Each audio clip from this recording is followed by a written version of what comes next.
Hey everybody, this is Throbby with Large Lads, and have you ever been playing Europa Universalis 5 and wanted to know which values you should go? Well, today we're doing a tier list where we're going to rank every different value, which one's better than its kind of competitor, and we're going to also say in a vacuum how good they are. So it's kind of going to be both, okay? Here I'm joined with friend of the channel, Rufy. Hi guys, you might have seen me with our materials video, so I'm joining up again for values for EU5. All right, so we're here to give you our takes. On the screen, I'm going to overlay the different values when we're talking about them, just to kind of re-jog your guys' minds on exactly what the benefits and kind of drawbacks of each different value is. And we can jump right in because there's lots of values to get through. There's 4 here at the end I haven't touched. I don't know about you, Rufy. We can get into it when we get to them.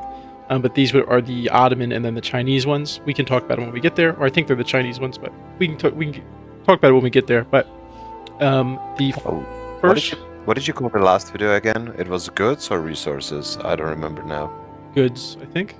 It was goods, yeah, okay. Last time we did goods. Yeah. And I guess just to kind of reiterate, so we're doing them one after another. So for the start here, we have centralization and decentralization. And I actually have the orders incorrect here. So centralization and decentralization. And kind of what we're going to say is which one is better. And then choice. And then exactly, even though I've been told different in the comments, but we'll get to, we'll talk about that. But what we're going to kind of say is which one's better. And then based on like how much better they are and how good they are, we're also going to rank them like in a vacuum. So that's kind of how we're going to do this. Okay. So our first one is centralization and decentralization. So if I'm not mistaken, you think decentralization is better, right? No. I actually like centralization more. I'm totally talking shit. I know. This is like, to me, one of the most one-sided ones.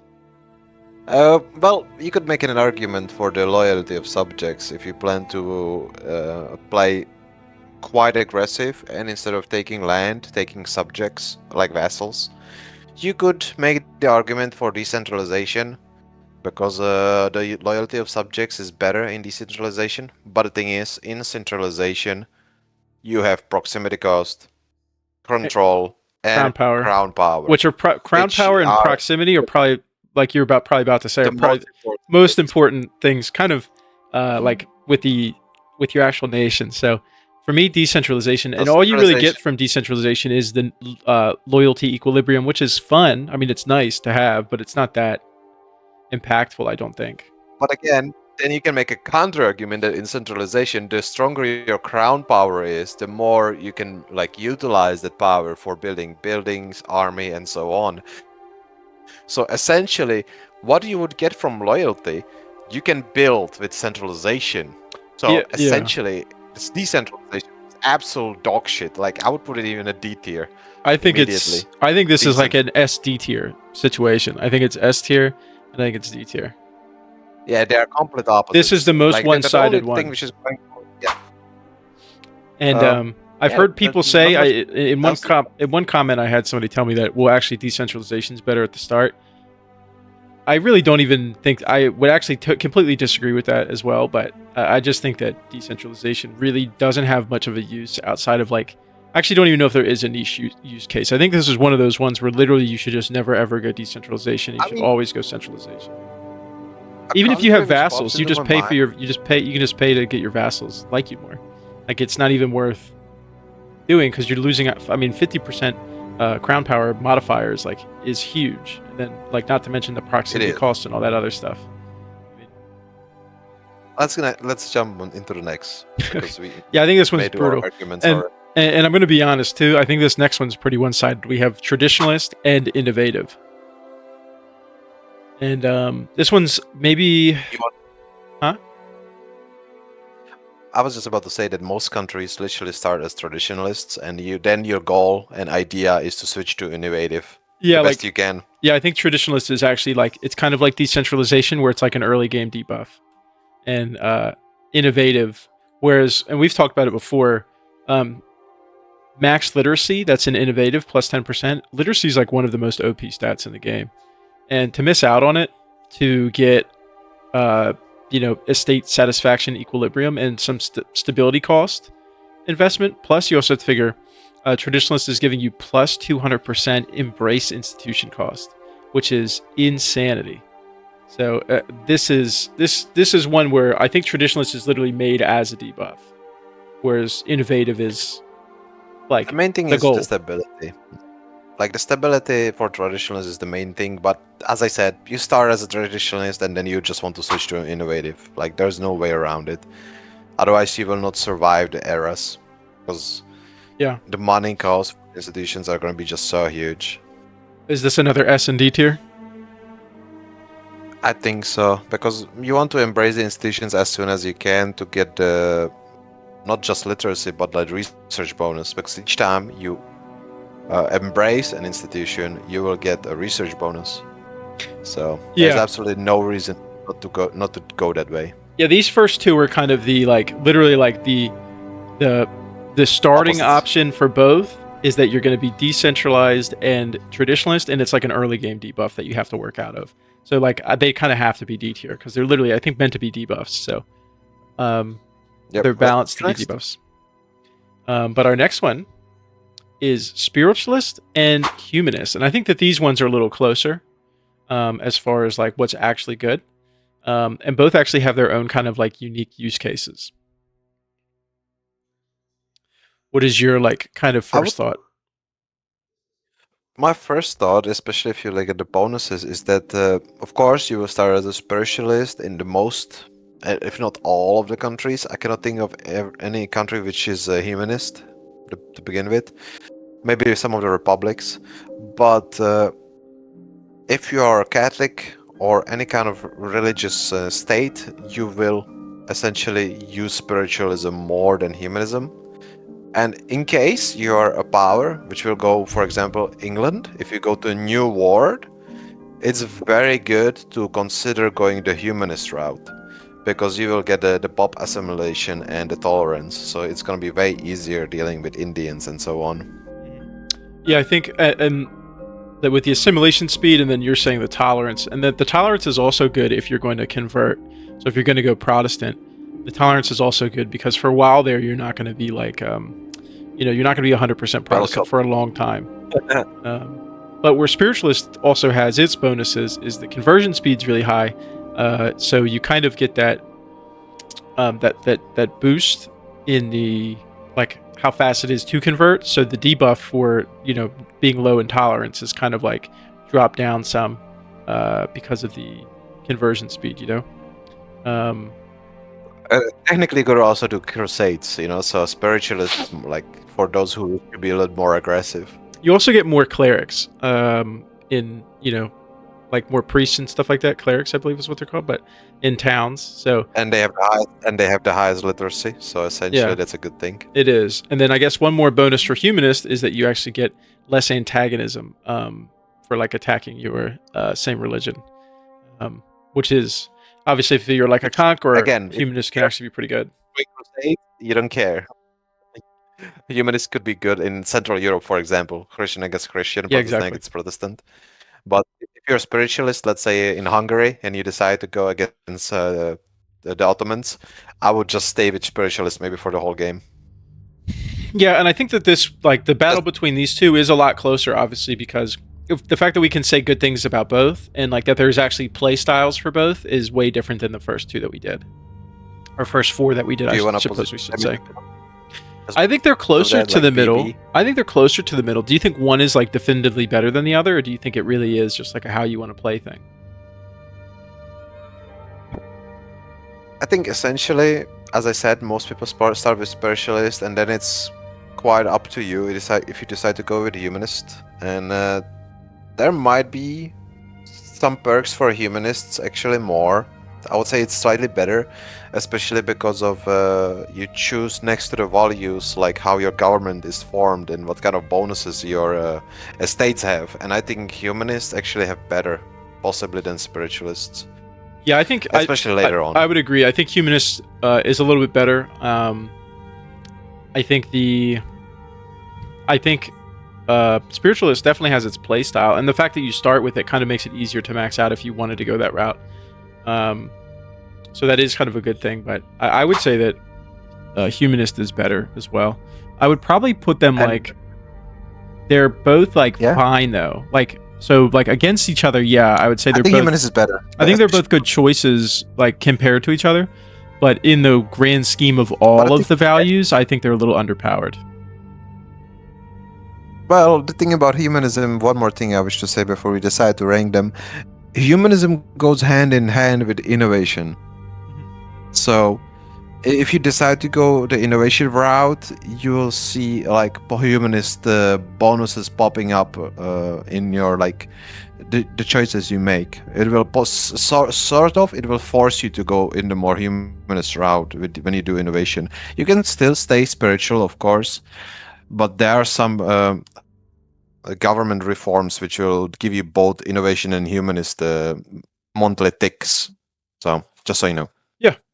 I low key think that even though like I would say humanist is better, but I actually think that these like on the scale of the whole tier list, I think they're both like C tier because neither one of them is actually like that great, in my opinion.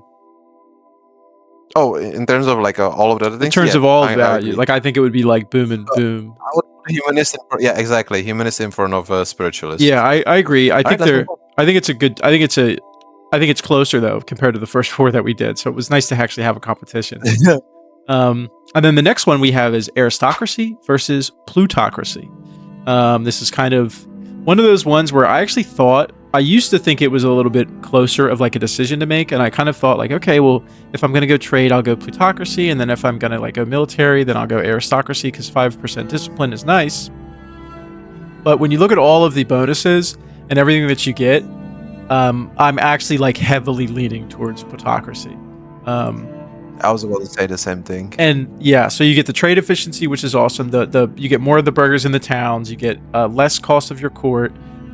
Like all of those things are so good. And then also something that you might not really think about very often, but is 50% noble power for aristocracy. When your nobility almost all the time, depending on your nation, already starts out really strong. Exactly. And your burgers generally start out pretty weak. So 50% to your burgers is way less than 50% to your nobles. Way less. And another thing is aristocracy. When it comes to like the amount and how many nobles you have, they don't pay you as much money as burgers, like traders. And the thing is with traders, they don't contribute to your manpower pool with like their levies. No, unfortunately not. But the thing is, the longer the game goes on, the more you switch to professional armies and you will move away from levies. So you wish to switch to plutocracy. Like I don't think there's necessarily like even debacle about it. You will start aristocratic. Yes, there are some good reformations for your government in terms of aristocracy. I know they have centralization. So you will most likely early on you will lean towards aristocracy, but essentially you would wish to switch more towards the plutocracy, like somewhere in the mid game. Yeah. More or less. Yeah. And I'm leaning towards plutocracy to be low key like A tier. Yeah. I would like for me, I would say plutocracy is like A tier, and then I actually think aristocracy is not that bad. I think it's probably better than spiritualist. Like because 5% discipline. Like if you're just looking at their bonuses, yeah, because really all they really have is 5% discipline and bonus nobles. And I'm also thinking about the laws. Okay, well. Yeah, humanist is solid though, but I guess it could be above humanist if that's what you're saying. It is because it has the levies. Big yawn. I apologize. Big yawn. I just ate, so I'm a little sleepy. Big man ate. Big man needs to sleep. No. I would say that they are quite better. Actually, they are in B tier. I would not completely disregard them. Especially early on, when you don't have professional armies, nobles are going to be the key player in getting like extra armies. Of course, you will have your peasants with the extra commoners getting into your armies, but nobles will also create a good bulk of your army. And the thing is, nobles have better raised levies than peasants, and always will have. So it's good to have good, strong nobles at the start, I would say, before you switch to fully professional armies. Yeah, I agree. That's all I have to say. It's fair. All right, up next, we have serfdom and free subjects. And this is kind of another one of those ones where you're pretty much always going to start out with serfdom. And what do you think about this one? Um, the thing is about this one is I like to keep serfdom for quite a while, and I will explain why. Even I'm Eastern Even European. though, yeah, exactly. Even though I like the promotion speed, especially, which one is that's probably the most important. Yeah, I which think is it in the free probably. subject. I agree. I think it's really good. The prosperity is good too, but yeah. But in serfdom, you get the raw materials output and the tax. And essentially, when the game starts, you really you will not have such a strong output from your factories, and the promotion speed is not necessarily gonna be a hindrance towards like your output from your factories. Yeah, like it really won't. Yeah, they Unless promote you quick enough with the amount of things that you build early on anyway. promote. Yeah, and especially because you want to build libraries and so on with your paper and your books to maximize the literacy, and also you like make churches and cathedrals to promote again, not only pop promotion speed but also migration and literacy. You will literally use buildings to get pop promotion speed. So I lean a little bit more towards the serfdom. Actually, I would say. For me, I think that now it kind of depends, right? So the difference in tax is bad, but later on in the game you don't notice it as much. Yeah, because raw output, and trade. But the prosperity that you get plus the food, how much food you consume, it's pretty solid. And then the pop promotion speed. This is one's a little bit more nation dependent. It kind of depends on if you're gonna have like huge huge like cities. If you have huge city centers and stuff like that, I think free. I think free subjects a little bit better than if you're not going to. Like if you're Russia, for instance, serfdom is probably actually a little bit better. So I think these are both B tier because I think actually all of the bonuses for both of them are pretty solid, and the negatives aren't actually that huge. So I would throw them both in B tier. It just depends. I think it's really tough to say which one's better. But I would say they're both B. I'm not putting this in order yet, but I would say they're both in B behind Aristocracy. What do you think? Yeah. And then you're saying you'd prefer serfdom. Yes, correct. But it is a case-by-case basis. Early on. Not necessarily case by case. Like in general, like early on, I prefer serfdoms, especially because I like to make the nobles powerful early on to get the maximum amount of levies. But you need to be careful again so they don't overthrow you or actually get so powerful that they will stop paying taxes and shit like that. So there's like a fine balance to all the things which are right and wonderful. Well, up next we have mercantilism and free trade. Yes. Obviously, generally speaking, again, you're going to start with mercantilism, and it's going to lower your trade maintenance. You're going to have higher market protection, which isn't really that great of a stat early on, and then you're going to have a little bit lower trade efficiency. Okay, and then free trade. I think the biggest modifiers are the burger trade capacity and then the trade advantage that you're going to get. Also, the trade efficiency is really solid too. So, all in all, this one. Yeah. Well, trade efficiency is good. The burger trade capacity to double is actually really awesome. So. Yes, that's what I meant. Trade efficiency is essentially the most important stats in trading. Yeah. So I think this one's like a pretty slam dunk. Free trade's just like way better. S&D. I think it's S&D. Yeah. I wouldn't put mercantilism behind I think traditionalism might be like in decentralization or like maybe. When it comes to shorting out the D tier, I would not give a fuck actually. I guess yeah. Fair enough. It doesn't really care. They're just so shit. We'll just put them in line with their competitor. Yeah, this one's pretty slam dunk. I don't if there's never really a good. I can't even think of why you would go mercantilism. Maybe if you're like a super small nation who runs a market. But still, even then, I couldn't even get. I actually can't get behind why you'd actually run it. Maybe educate me in the comments because I can't get behind why you would. Up next, though, we're gonna have belligerent and conciliatory. Depends on the playstyle. If you're aggressive or not. Kind of, to a degree, yeah. No, I agree. If you're gonna play tall, conciliatory is pretty solid. The efficiency to your cabinet and diplomatic reputation are pretty awesome. Also, the shared borders opinion is pretty good. And then obviously the big debuff that you're taking, is the antagonism. But if you're not taking land, then the antagonism is like a non-factor. So doesn't matter. Yeah. Whereas on the belligerent side, if you're going to be taking a lot of land, getting less antagonism is actually like huge. Plus, you're getting the lower war score costs, the faster cast a spell like creation. I mean, and the thing is, because I'm always a hungry little hippo, and I want to see the color grow, Yeah. I am always leaning towards the belligerent. I cannot help it. Well, you are very belligerent. Me, myself, I like to play tall, so I'm a little conciliatory. But I do think belligerent's better, though, if we're going to talk about it. Now, 10% efficiency to your cabinet is actually pretty huge, and it's hard to, like, overstate that. But I think the difference is like, if you're playing tall, conciliatory doesn't really do the most for you, where if you're playing wide, belligerent is actually really, really, really good for you. You know what I mean? So, like, in your use case... Better than the other. Yeah, that makes sense. For their use case, So I'm on the same board with you. Yeah, but I would say I would say A and B maybe, or I would say A, and then like I think conciliatory is like, it's probably you can put it there. It's fine. Yeah, it's fine there. I would say I'm not gonna. It's gonna be trouble to rank these like in their own little areas, but in the grand scheme of things, like conciliatory is like, like we said, conciliatory is really. Is okay if you're if you're playing tall, it's okay. Whereas belligerent is actually awesome for you if you're playing wide. So I think that's pretty fair where we put them. Let's move on.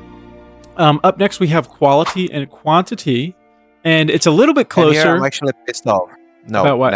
No, absolutely not. I'm pissed off because in the old games, quantitative used to like help you with your manpower pool and so on, but in here, it's all towards quality. It is. Well, the big thing is maintenance and frontage, so you can kind of, I think. Well, here's the thing: in EU4, army initiative and tactics. Yeah, well, in EU4, quantity and quality, there was no competition. You always went quantity first, which is not very balanced. And here it's kind of the opposite. I would say. I would say quality's better. I don't think it's that much better. I don't think it's the same. You would always go quantity in EU4. Correct. You could go quantity in EU5. There's a use case for it. I mean, if you're like a big nation who, granted, your troops are better with quality for sure, right? But if you're going to have a lot of troops and you don't have a lot of money, like then you could make the argument that you would go quality. But for the quality thing, the main reason why I say it, of course, is the tactics and initiative. Yeah, the tactics and initiative. Tactical initiative mixed with the tactics, it will just give you better rolls, better like opportunities to just like indoor rolls themselves. Yeah, I think tactics make you take less damage too to your troops. And yeah, exactly. So essentially, it doesn't matter if you can put 10% more in the front. The guy who has better quality and reserves and overall like army composition with professional armies and so on, better technology, he will win. Yeah, I think this is like an A and C tier though. I don't think it's like S and D. You can do that. Yeah, I'm fine with that. I think it's A and C tier. Because like I said, the D tier, you never would ever go them. I think there is a situation where you would go quantity. It does need a buff though. Like I think it is underpowered for sure. I agree with you there. If they add manpower to quantity instead of the full consumption, for example, then it's huge. Like if they replace the unit feed consumption with army manpower recovery, then it's huge. Yeah. But at the moment, I don't think so. Yeah, no, I agree. It isn't. It's not really super close right now. I do agree. Up next, we have offensive and defensive. Yep. I think that this one's actually pretty close. What do you think? Funny enough,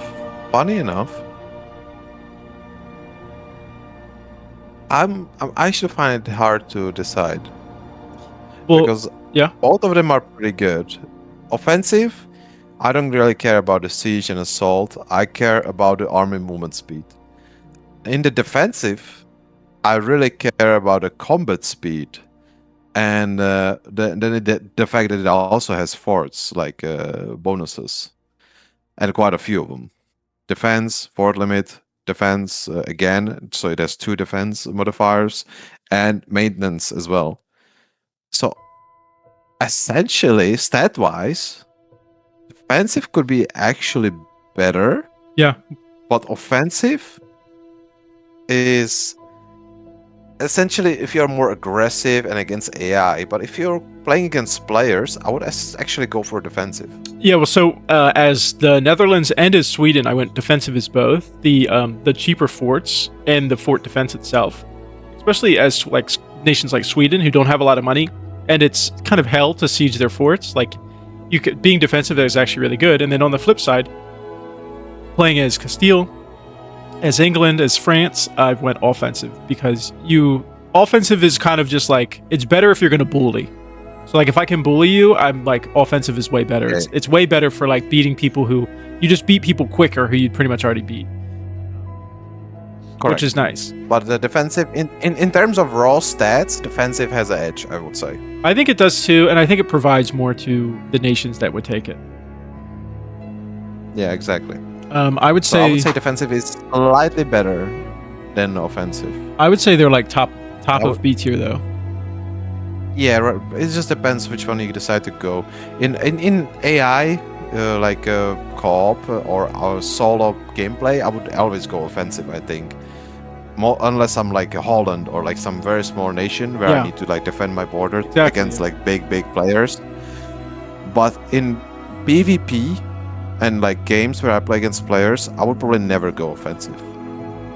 Yeah, again, depending on who you are. I mean, if you're France, I think. Well, if you're France, you have so many forts, you might even still go defensive as France. I mean, I guess there's like kind of an argument there too. I know, right? Yeah. But then there's another thing. When you go to the actual decisions you make in your government, quality and offense are actually hand in hand, if I'm not mistaken. Okay. And defensive goes with quantity. I might be wrong. Don't quote me.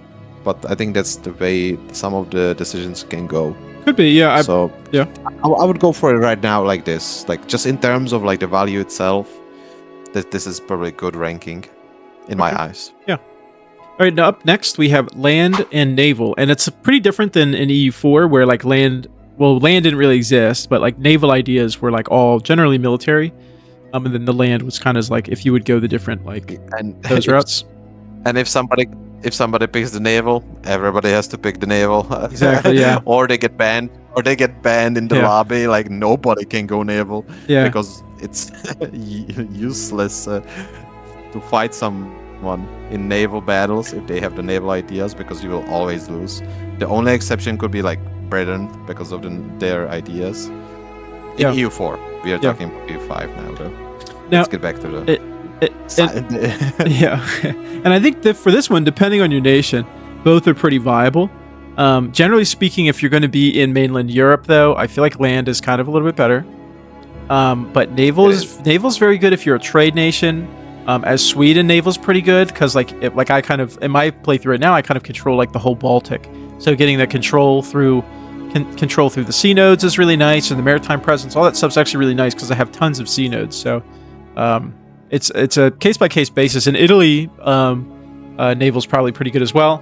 But if you're in that central block of Europe, land is probably better. So I'd actually probably give it the edge because I think most countries that people play, land would probably be more like viable, unless you disagree. I would not disagree at all. I think land is way better than naval.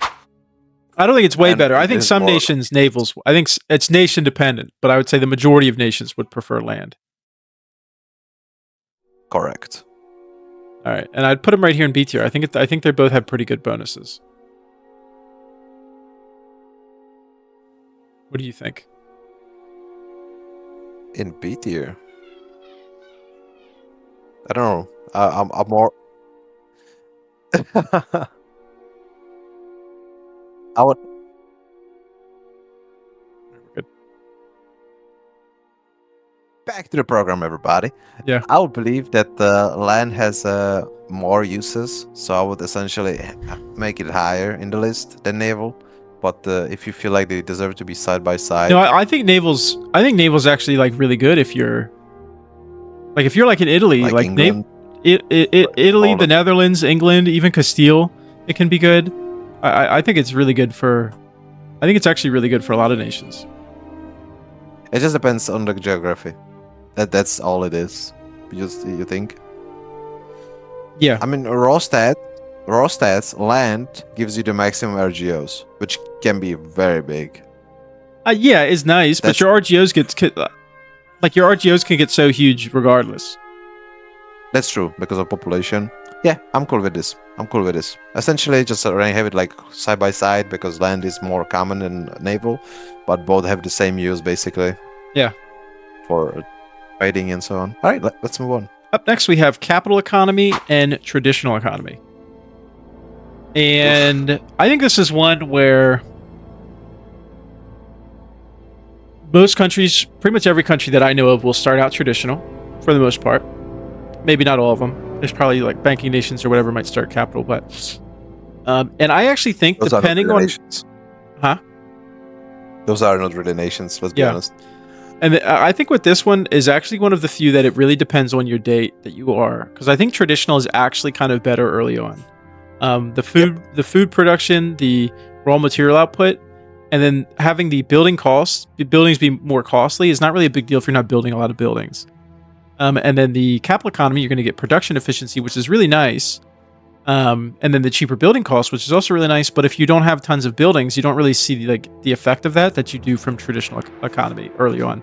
So I think this is one of the ones where you start with traditional, but it's good to actually have it early until you can build up and kind of switch. Until you have like huge manufacturing capacities, then I would switch to capital just to like bump up the production efficiency even higher. I agree. I think they're pretty close though. Can be, especially because some of the raw materials and goods can essentially be more expensive than finished goods. But I think the later the game is on, or the more you play into the later and later centuries, capital economy will be traditional economy essentially. Yeah, eventually for most nations, I would agree. I think, but when I've evaluated and I say which one is better, if I could see myself using one for over half the game, like it kind of like seems like it's pretty good then. You know what I mean? Yeah, and then you switch to capital economy later on. Which, let's be honest, you rarely play that long. So traditional economy is probably for the win. I think they're probably here like towards like the bottom of B tier just for like a placeholder, unless you think they're in C. And I think I agree. I think traditional is better, even just for the fact that I think obviously capital, like we said, gets better, but traditional you'd use it for so long in the game anyway. And you're happy to have it, and you start with it almost always on top of it. Now, granted, capital is probably way better if you're like a nation that needs the capital. Also, I would probably put them in front of a free subject and serve them. Like the modifiers themselves are more powerful. Fair enough. Exactly. Up next, we have individualism and communalism. Communalism. You think communalism's better? No, fuck no. I'm about to say. At all. Yeah, but morale and migration speed are both really good, I think. Communism doesn't have really anything going for it, because the thing is about rebels and revoke privileges cost is cool, but privileges is absolutely useless, because you will do it with your what do you call it again? When it's forums and your senate gathering, parliament gathering. What is it called again? Yeah, your parliament, or I can't remember what it's. I'm losing the name of it. You're playing the game. You probably have the game up on your other monitor right now, so. I'm not. Okay. All right. But yeah, I mean, I think that you can revoke privileges with zero cost to begin with through. Well, you can change laws. You can't revoke privileges. That's not the same laws. Thing. The privileges are like what think you can do privileges though. No, you can just change the laws. No. Revoking the privileges is nice to take things away from your nobility, because most nations' nobility is like out of control to start. Together. Yeah, you're thinking of the laws. Yeah, I'm thinking of the laws, but still, I know it's still individualism is still better. Individualism is still better. The pop migration is huge, especially for bigger cities, and then just how strong are your armies? Yeah. It's just. And I would say that is better. I would probably put that here, and then this is probably low-key C tier. I mean, I think this is like generally pretty bad. What do you think individualism also is some really good? I mean, you could also talk about the social value, but fuck, who cares? I think it is like this, pretty much. You think A tier or it's B tier, individualism? I mean, I would probably put it in A tier, actually. Okay, fair enough. 10%. Yeah, and category is huge. Plus pop migration on top of it. Okay. All right, next. Next we have outward and inward. And I hope to say it, but this is gonna be another S and D for me. Personally. I disagree because I don't know how much you've played Colonial Nations, but outward's pretty solid for England, for Castile. Yeah, it's really solid. The monthly control and the crown power, yum yum yum. I mean, it's nice, it's nice, but I guess it's a playstyle thing where I do think inward's better, but the thing about I don't think outward is good if you're like Castile or something, Castile or Portugal. It's if good. you're gonna do a lot of colonization, because I would go outward. Because inward almost locks you out of inward almost locks you out of it with the negative colonialist modifier. So you kind of it's weird. I go invert even if I'm playing Muscovy and I need to colonize Siberia. I suffer for it, but the thing is, you have such a vast land that you literally need to maximize monthly control in Russia. Just saying, a funnier little. But I agree with the colonization powers. You most likely go outward because it just makes fucking sense. And if you play any other nation, if you don't do any colonization at all, you go inward. Yeah, even then, I would say inward is still better. Yeah, I would say it's B and C because even outward's not necessarily fantastic, but it's actually I think it is B tier because now I'm thinking about it, you get less antagonism. I'm pretty sure if they speak the different languages or the same language. What is it? Let me pull it up. Antagonism, language influence. Yeah. So the less antagonism on the language is pretty nice for different languages. That is. The thing is, my very primitive monkey brain, as soon as I see control and crown power, I'm just like, yeah, that's it. I don't care about anything else. No, I agree. The crown power is really nice. It's only 25% though, and then if you go centralism, then you kind of already have a lot of crown power at this point anyway. So, 25% is not some laws which will give you crown power, and also the state values, or what I call again, your crown power, laws, right? Because you have estates and you have your own estate, which is basically you as a king, which is the crown power. Yeah. And you can make some decisions there to maximize even more your crown power. So you can counterbalance it, of course, and outward has modifiers which are essentially more rich in buffs. But inward is just, I don't know, the monthly control for me is just so big. Huge, so big. So my god, it's so huge. All right, up next we have absolutism and liberalism. Fucking liberals. And I think it's S tier and D tier. Yep, pretty much. Yeah, I mean, absolutism, the 100% crown power, and you get the revoked privilege costs are both huge. Whereas liberalism just gives you the parliament support needed, and then the bonus cultural capacity, which is kind of whatever. It's pretty one-sided. Who cares, man? Absolutely. Agree. All right. And then we have the specialized ones. All right. Have you played these nations? I played the mysticism a few times. But I didn't play the Chinese ones, or whatever the fuck they are. Yeah, so what is this? Ottomans use this mysticism and jurisprudence? Is that correct? Jurisprudence, yep. Oh, it's all Islamic. Yep. It's all Islam countries. Okay. And then the other one is all the Chinese nations. It can also be the Mongols and so on. They also have those. Oh, I see. Well, just looking at them, the mysticism and jurisprudence are actually both pretty solid. Yes, it just depends, again, if you prefer to have better army and conversion or research and efficiency. One is more outward oriented, the other is more inward oriented. I will explain. Mysticism, of course, army morale, pop conversion, and jurisprudence is more for research and efficiency of your cabinet.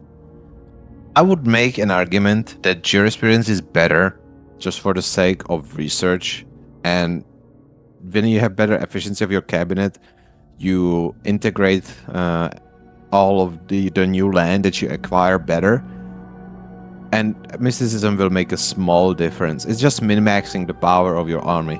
So in PvP scenario, maybe mysticism, but again, if you have better research, you will reach the better technology and better army sooner. So I would say jurisprudence is better. And I'm not thinking little. I think it's like by 50 steps, maybe better. Okay. I would put it maybe in A tier. I would put it in A tier, actually. Okay. And then put this in what? C tier? No. At the end of the B tier. I think it was okay there. Okay. And then the Chinese ones? Synicized and unsynicized. Now, I haven't played China. I don't know how big of an impact cultural tradition is in China.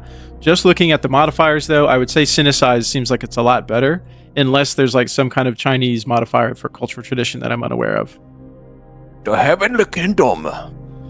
Yeah. So for me, it would seem like it would be like here and here. Yeah. Just to wrap it up. Sounds good. Yeah.